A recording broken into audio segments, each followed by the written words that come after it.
ধারাবাহিকের শুরুতে দেখা যায় অনিরুদ্ধরা তো কিছু করতেও পারলো না। তাই বানি ওদেরকে বলছে যে চল এবার বিদ্যুতের বাড়ির সামনে গিয়ে অপেক্ষা করি, হাল ছাড়লে চলবে না।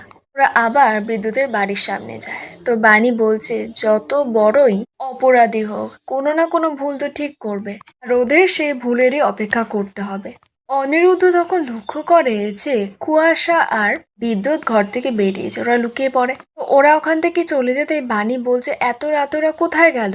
এবার অনিরুদ্ধরা তো ওদেরকে ফলো করতে শুরু করেছে। এদিকে বিদ্যুৎরা একটু দূর আগেই একটা কাপড় বের করে সেটাকে পুড়িয়ে দেয়। এদিকে অনিরুদ্ধ পিছন থেকে সেগুলো রেকর্ডিং করছে। অনিরুদ্ধ বলছে যে এই রেকর্ডিংয়ে তো কিছু হবে না এই ভিডিওতে। তো বানি বলছে যে রাখুন, যদি এটা কাজে লাগে, যদি এটা দেখিয়ে আমাদের কোর্টে কেসের মোড়টা ঘুরে যায়। এদিকে কুয়াশা বিদ্যুৎকে বলছে চলো এখান থেকে, কেউ আমাদের দিকে ফেলার আগে। তো ওরা তো ওখান থেকে চলে যায়। এদিকে আর্য অনিরুদ্ধকে বলছে কি পোড়ালো বলো তো ওই বিদ্যুৎ দাটা। অন্তরা বলছে চলো না গিয়ে দেখি। ওরা ওখানে গিয়ে একটা পোড়া অল্প একটু কাপড়ের টুকরো পায়। বানি হাতে তুলে বলছে কি এটা। অনিরুদ্ধ বলছে এটা তো জোকারের ড্রেস। আচ্ছা বানি, তোমার মনে আছে প্রিন্সেস বলেছিল ব্রেক টাইমে ওদের ওখানে একটা জোকার এসেছিল, তো ওদেরকে ওর বাড়িতে নিয়ে গেছিল। কিন্তু এই আতপোড়া কস্টিউমকে কি কোনোভাবে প্রমাণ করা যাবে? বানি বলছে প্রমাণ জোগাড় করার জন্য যা যা করতে হয় ঠিক তাই তাই করবো আমরা। পরের দিন সকাল হতেই তো বিদ্যুৎ আর কুয়াশা কোর্টে পৌঁছে যায়। এদিকে কুয়াশা ভিডিও করছে, বিদ্যুৎ একেবারে বেশ করে চুল আঁচড়াচ্ছে। ঠিক তখনই তো সেখানে নয়নতারা আর মৌলি চলে যায়। তো নয়নতারা বিদ্যুৎকে বলছে কালকে থেকে দেখছি তুমি এমনি স্যুট বুট পরে একেবারে ঘুরে বেড়াচ্ছ জোকারের মতো। কেন বলো তো? বিদ্যুৎ বলছে কেন, আমি তো এবার রিচ হয়ে যাব আর ওই বাণীর বর হবে পোর। নয়নতারা তারপর বলছে যে মৌলি দিদি ভাই, এই বিদ্যুৎকে দেখে আমার কি মনে হয় জানো তো, দুটো কারেন্টের তার এনে ওকে একটু শক দিয়ে দিই, তাহলে যদি ও টনকটা নড়ে। এরপরেই তো সবাইকে ডাকা হয় কোর্টের ভিতরে। জজ সাহেবও চলে আসে। জজ সাহেব আদালতের কাজ শুরু করতে বলে। অ্যাডভোকেট সেনকে প্রথমে স্টার্ট করতে বলে। তো অ্যাডভোকেট সেন প্রথমেই কাকাবাবুকে সাক্ষী হিসেবে ডাকে কাঠগড়ায়। কাকাবাবু কাঠগড়ায় এসে দাঁড়ায়। তো অ্যাডভোকেট সেন কাকাবাবুকে জিজ্ঞেস করছে আপনি তো একটা ভাতের হোটেল চালান। কাকাবাবু বলছে যে হ্যাঁ। তো অ্যাডভোকেট সেন বলছে আমরা সকলেই জানি যে কোনো খাবার হোটেলে একটা বসে খাওয়ার বন্দোবস্ত থাকেই। আপনার হোটেলে কি নেই? না মানে হঠাৎ করে আপনাকে রাস্তায় দাঁড়িয়ে খাবার কেন বিক্রি করতে হলো? কাকাবাবু বলছে না ম্যাডাম, সেদিন বাধ্য হয়ে করেছিলাম। তো অ্যাডভোকেট বলছে কেন? কাকাবাবু ঘটনাটা বলে যে সেদিন আমার কাছে একটা সকালবেলা ফোন আসে, একটা বড় অর্ডার, 130 জনের খাবার ডেলিভারি করতে হবে। আমি সাধারণত এত বড় অর্ডার এত কম সময়ে নিই না, কিন্তু বানি আমাকে সাহস দেয় যে আমরা পারবো। তো দুটো পয়সা লাভের আশায় আমিও রাজি হয়ে যাই। তো তারপর যখন রান্নাবান্না শেষ হয় তো ডেলিভারি করার জন্য ঠিকানা তো জানতে হবে, তো সেই কারণে আমি ওই নাম্বারে আবারও ফোন করি। তখন উনি আমাকে অর্ডারটা ক্যান্সেল করে দেন, বলে খাবার লাগবে না। আমি তো এবার চিন্তায় পড়ে গেছিলাম যে এত খাবার নষ্ট হলে ব্যবসার তো অনেক বড় ক্ষতি হয়ে যাবে। তাই আমি আর বানি ঠিক করি রাস্তায় দাঁড়িয়ে খাবার বিক্রি করব। প্রথমে আমরা দুজনেই করছিলাম, পরে তানিয়া স্কুল থেকে ফেরার পথে আমাদের দেখতে পেয়ে আমাদের কাছে চলে আসে। বাচ্চা তো মাকে সাহায্য করার জন্য কবিতা বলে ছড়া বলে লোকজনকে ডাকছিল আর কি। কেউ ওকে জোর করেনি। তখন অ্যাডভোকেট সেন জজ সাহেবকে বলছে ঠিক যেমন আর 5টা বাচ্চা তার বাবা মাকে তার কাজে এসে সাহায্য করে। তখন বিদ্যুতের যে অ্যাডভোকেট বলছে যে এই গল্প শুনে কি হবে, অনেকক্ষণ ধরেই তো এই গল্প হচ্ছে। তখন অ্যাডভোকেট সেন বলছে এই গল্পগুলো না বললে তো আপনারা বুঝতে পারবেন না যে আমার মক্কেলটি কতদিন ধরে এইসবের শিকার হচ্ছে, যার ফলাফল হলো আদালতে হাজির করা সাজানো তথ্য প্রমাণ। তো জজ সাহেব অ্যাডভোকেট সেনকে বলছে এই ফোন কলের কি কোনো সাক্ষী আছে? তো এবার অ্যাডভোকেট সেন বলছে হ্যাঁ আছে, বানি দেবী নিজেই।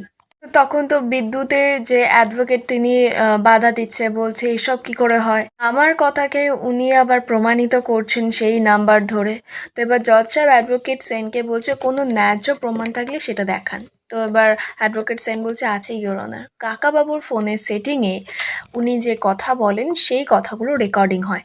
তাই সেদিন যা যা কথা হয়েছিল সেই রেকর্ডিংটা আমরা উদ্ধার করেছি।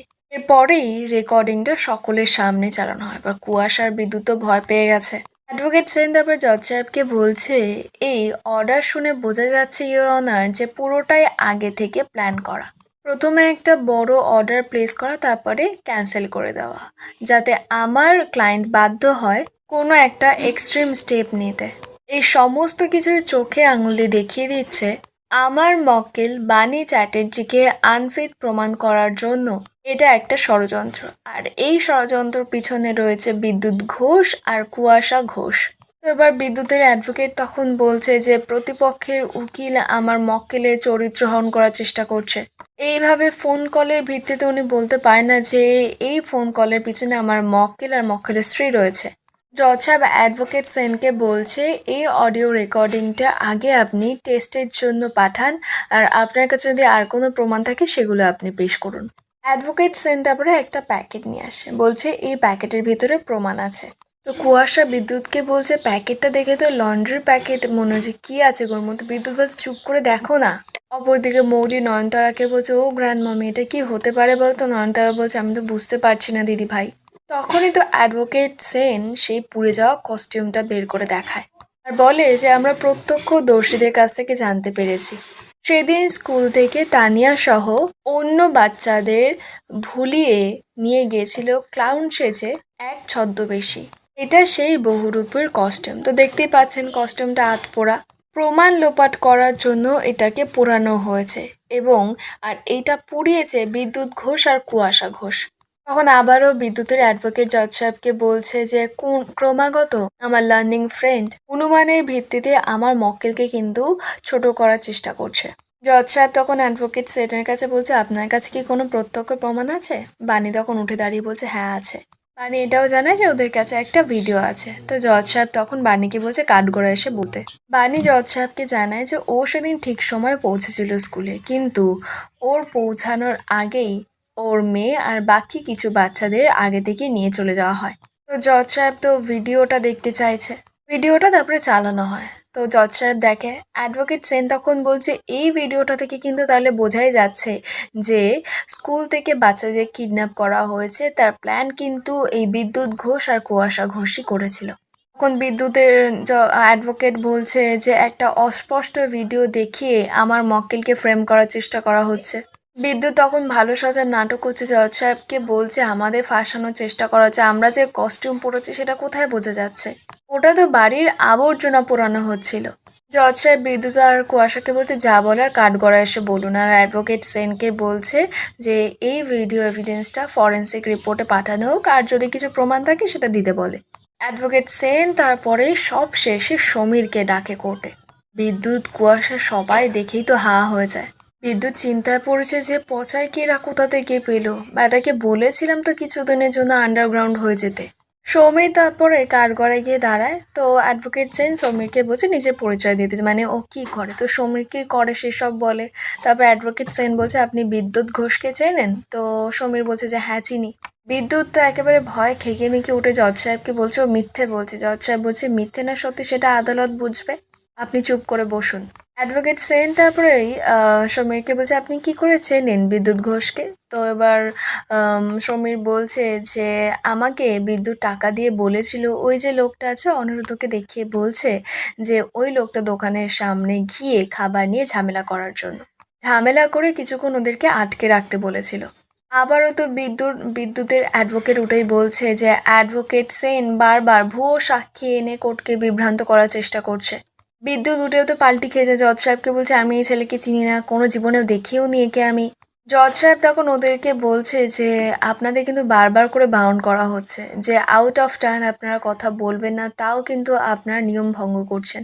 তো জজ সাহেব অ্যাডভোকেট মান্নাকে বলছে যে আপনি কি সাক্ষীকে প্রশ্ন করবেন? তো হ্যাঁ ও বলে যে করবে।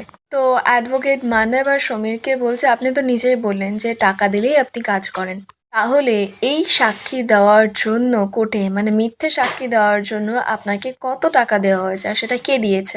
আর এখানেই আজকে পর্বের আপডেট শেষ হয়। দেখা হবে আগামী পর্বের আপডেটের সঙ্গে।